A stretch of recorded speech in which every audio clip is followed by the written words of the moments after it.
All right. Royal London. Dear Billy Wanker Tits, cheers from just outside of London. He says, I love your take on the royals. I once spoke up in school and said that I thought we should just sell off the royal palace and give back all the riches that were stolen.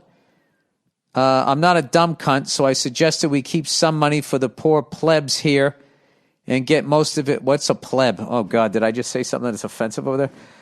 Okay, British slang, pleb. Oh, God, look at that sandwich spread. So disgusting.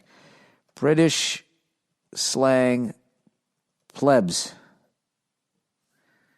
If someone refers to people as plebs, they mean they are of low social class or do not appreciate culture. I knew it. It just didn't sound complimentary. I'm not as dumb as I look, so I suggest, okay, blah, blah, blah. I'll never forget what the teacher told me. He said, stop being a wanker and get back to reality.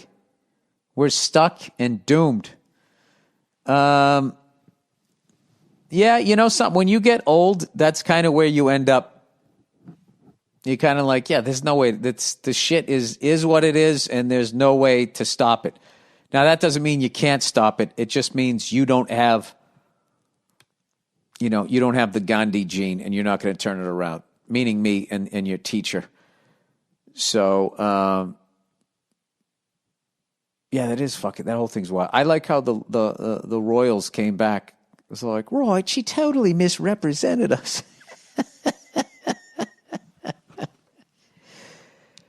Oh, God. Wouldn't it be hilarious if she just totally lied? That would be fucking hilarious. Then you wouldn't know what to think. You wouldn't know what to think. Who knows? I have no idea, but I'm fucking tired of that story. All right. Booties genocide. Good day, Bill. Oh, look at this. Everybody's writing in. Look at that knife. So it appears Buddhists are no better than any other religion. Because I asked, when I was talking about Buddha bowls, I was like, how soon before that becomes offensive to somebody?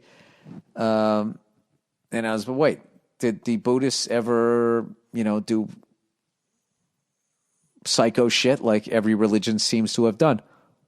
Killed a bunch of innocent people. So this person's writing in. Good day, Bill. So it appears Buddhists are no better than the other religions. In the Myanmar, Burma, there is currently a genocide, still going on against the minority Rohingya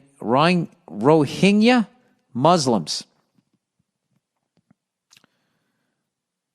All right, wait a second. In Australia,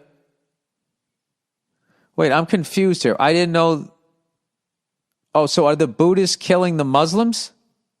Well, they're the minority, so I imagine they're the one getting the bad end of the stick. Wait, I got to look this up.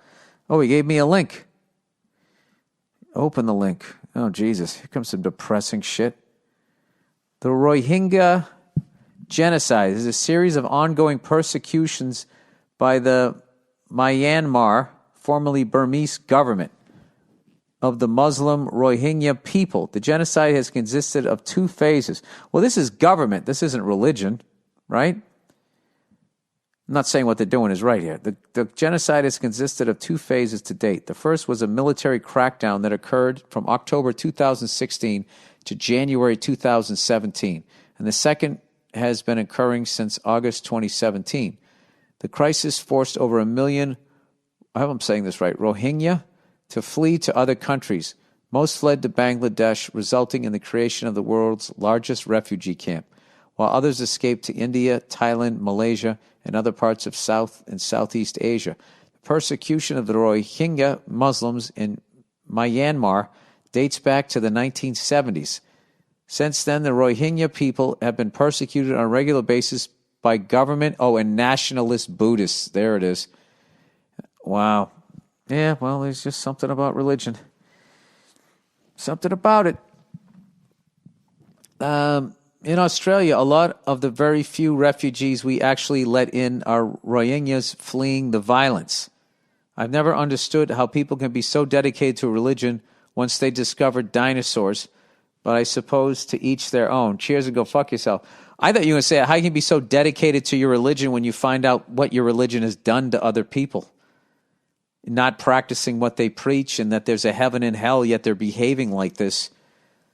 And you're kind of like, well, then that really makes me feel like you're making all of this up if you're not afraid of going to hell, because you clearly aren't if you're behaving this way, right?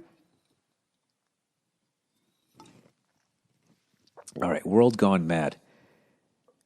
Hey, Billy Rusty Bullocks. Bullocks. I'm Matt from the UK. All right. Hi. Well, hello, Matt from the UK. Been a massive fan of your comedy for years. Love the podcast and your thoughts on woke culture across the pond. No matter how crazy it's got in the States, the lunatics have taken over the asylum in Blighty. Oh, God, here we go. More English slang. English slang, Blighty. Does that mean in spades? English slang, Blighty. Blighty is a British slang for often specifically England. For Great Britain. Okay. Taking over the asylum in Blighty, which is England. Who knew? I didn't know. I don't know if you've heard, but I love that you guys write in your slang. I find that very, you learn something, and then it's also like, you're talking to me like you talk to somebody where you're from, which I think is really cool. So thank you. I don't know if you've heard, but there has been a horrific murder carried out in our country, allegedly by a serving police officer. Oh, God, do I want to know about this? The response from some of our politicians, most notably Baroness Jones, Baroness. It's got to be a fun life to be a baroness. Just picture her driving like Cruella de Vil, all shit-faced, trying to steal puppies. Has been to propose a 6 p.m. curfew for men in order to make women safe. What in the fuck? I'm all for keeping women safe, but this is completely ridiculous as far as I'm concerned. I'm wondering how you and your ginger wisdom would react to this rampant fuckwittery. Keep up the good work. Much love to Nia and the kids. And without further ado, go fuck yourself. I just think that women are just sort of... Women like that, which are the ones that would be in power if women ran the world, are just sort of showing that that the flaw of humanity does not stop with males. Women are just as fucking flawed and is just as cruel and crazy and willing to take away freedoms and just look out their own head and don't have empathy. Yeah, that's crazy. That'd be hilarious, though, if they enforced it and then guys actually just complied with it. And then we would create this whole new thing, which would be great. The women would be leaving. And we just have our guy friends come over before the curfew. And then they just have to stay there and spend the night. And we would still end up having a better time than they did. You know, I'm telling you. I'm fucking telling you. We would still have a good time. We're just smart enough and we're just dumb enough. I really think the male brain, when it comes to fun, I just think women are just too goddamn smart to have a good time a lot of the times. Or maybe they can't let their hair down because there's a bunch of guys out there. I think I'm coming around to this. If there's like a curfew at 6 p.m., oh my God. Oh, honey, I'd love to take you out, but I mean, I can't go out. So you should go out with your friends.